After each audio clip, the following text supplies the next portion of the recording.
இரட்டை இலை சின்ன ஒதுக்கீடு உள்ளிட்ட அதிமுக உட்கட்சி விவகாரங்களை விசாரிக்க தேர்தல் ஆணையத்துக்கு விதிக்கப்பட்ட தடையை சென்னை உயர்நீதிமன்றம் நீக்கியிருப்பது எடப்பாடி பழனிசாமிக்கு பின்னடைவை ஏற்படுத்தியுள்ளது.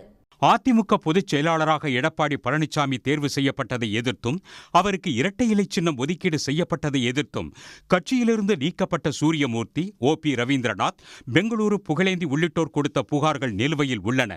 இவற்றை தேர்தல் ஆணையம் விசாரிக்க தடை கோரி அக்கட்சி பொதுச் செயலாளர் எடப்பாடி பழனிசாமி மனு தாக்கல் செய்திருந்தார். இந்த மனுவை விசாரித்த உயர்நீதிமன்றம் தேர்தல் ஆணையத்திற்கு இடைக்கால தடை விதித்து உத்தரவிட்டிருந்தது. இந்த தடையை நீக்க கோரி சூரியமூர்த்தி, ஓ.பி. ரவீந்திரநாத், பெங்களூரு புகழேந்தி உள்ளிட்டோர் தாக்கல் செய்த மனுக்களை விசாரித்த நீதிபதிகள் ஆர். சுப்பிரமணியன், ஜி. அருள்முருகன் அமர்வு தேர்தல் ஆணைய விசாரணைக்கு தடை கோரிய எடப்பாடி பழனிசாமியின் மனுவை தள்ளுபடி செய்து தீர்ப்பளித்துள்ளது. இரட்டை இலை சின்னம் ஒதுக்கீடு தொடர்பாக தேர்தல் ஆணையம் விசாரிக்கலாம் என்று கூறியுள்ள நீதிபதிகள், விசாரணையை தொடங்குவதற்கு முன் அதற்கான அதிகாரம் இருக்கிறதா இல்லையா என்பதை உறுதி செய்ய வேண்டும் என்று உத்தரவிட்டுள்ளார். இந்த இடைக்கால தடையை நீக்க வேண்டும் அப்படின்ற அடிப்படையில் முன்னாள் தேனி நாடாளுமன்ற உறுப்பினர் திரு ரவீந்திரநாத் அவர்கள் மனு தாக்கல் செஞ்சிருந்தார். இந்த மனு தொடர்பான விசாரணை நடைபெற்றது.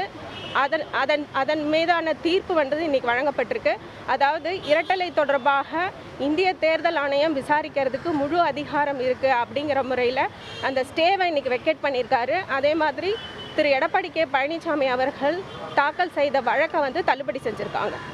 அதிமுக உட்கட்சி விவகாரத்தை விசாரிக்க தேர்தல் ஆணையத்துக்கு அனுமதி வழங்கி உயர்நீதிமன்றம் அளித்துள்ள அதிரடி தீர்ப்பு எடப்பாடி பழனிசாமிக்கு பெரும் பின்னடைவாக கருதப்படுகிறது. உடனுக்குடன் செய்திகளை தெரிந்து கொள்ள சன் நியூஸ் பெல் ஐகானை கிளிக் பண்ணுங்க.